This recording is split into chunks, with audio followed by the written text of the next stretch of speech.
day po sa inyong lahat. Welcome na naman po sa another episode ng ating vlog na kung saan ang topic po natin for today ay regarding sa kasagutan sa inyong katanungan na kung ilang beses ba tayong nagpapakain ng ating RTL at idagdag na rin natin kung gaano karami. Direct ako na pong sasagutin yan, yung inyong katanungan, para dun sa mga iba pang magtatanong ay direkta nyo na pong panonoorin yung vlog na to, yung video na to dyan sa aking YouTube channel. Ang kinakain po ng isang manok natin sa isang araw ay 110 grams daily. Yan naman po ay yung kapag sila ay nasa peak production na, sila po ay nandun na sa kanilang kalakasan sa pangingitlog. 110 grams po yan. Ang ibig sabihin po niyan ay kapag meron po kayong 100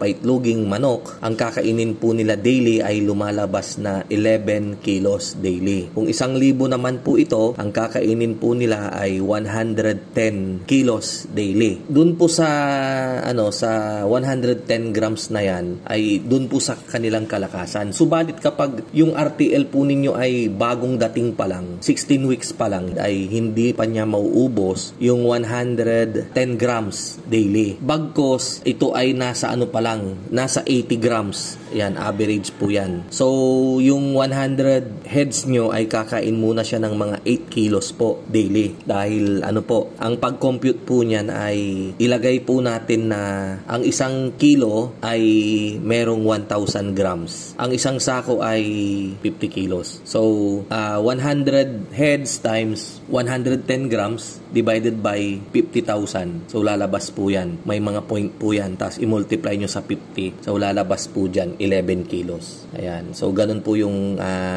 pag-compute ko po dyan. Doon naman sa 80 grams na 16 weeks, lumalabas po yan na 8 kilos po yung kakainin ng 100 heads na RTL. At kapag ito ay 1,000 heads, ito po ay nasa 80 kilos lang. Subalit after a week, kapag sila ay medyo nagkakaedad, sila po ay nagpapakondisyon na sa kanilang katawan, nire-ready na nila yung kanilang sarili para sila ay mangitlog. Lumalakas po yung kanilang konsumo, lalo na kapag sila po ay kondisyon. Kaya ang ipapakain po natin, magdadagdag po kayo from 80 grams magiging 85 grams, and then after a week magiging 90 grams.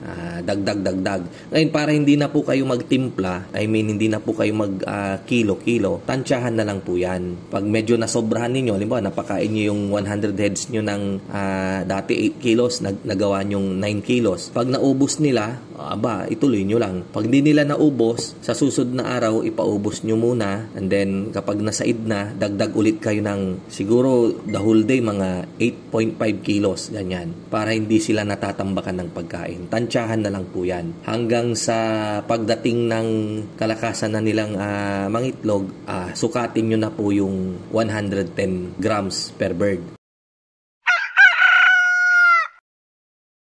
And then, yung dun sa sagot naman ng kung gaano ba kadalas. Actually po, kahit na gaano natin sila kadalas pakainin, kahit na ilang beses natin silang pakainin, as long as ang technique po, ang ipapakain nyo per bird ay still 110 grams. Pero kung madalas naman kayong magpakain, lalo na kapag medyo malaki-laki na rin yung inyong capacity, marami-rami na yung inyong alaga, minsan nakakapagod rin. Punta kayo ng punta doon para magpakain, minsan nabubulabog pa yung mga manok natin. Kaya ang best practices po namin dyan ay 2 times lang po kami magpakain. 70% in the morning at 30% in the afternoon. Nagpapakain po kami bandang alas 5 at saka yung susunod na pakain namin ay alas 12 ng tanghali. Subalit kapag kayo ay backyard, konti lang yung alaga nyo, kahit na at least 6 a.m. pwede naman na po para hindi kayo maagang magising kung sakaling sakaling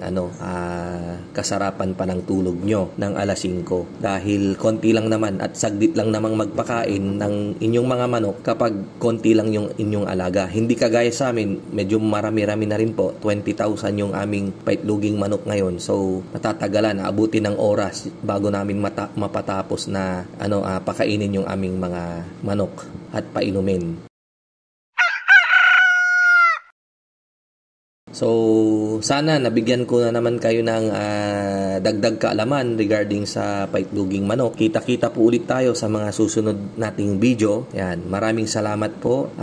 Mabuhay po tayong lahat and God bless.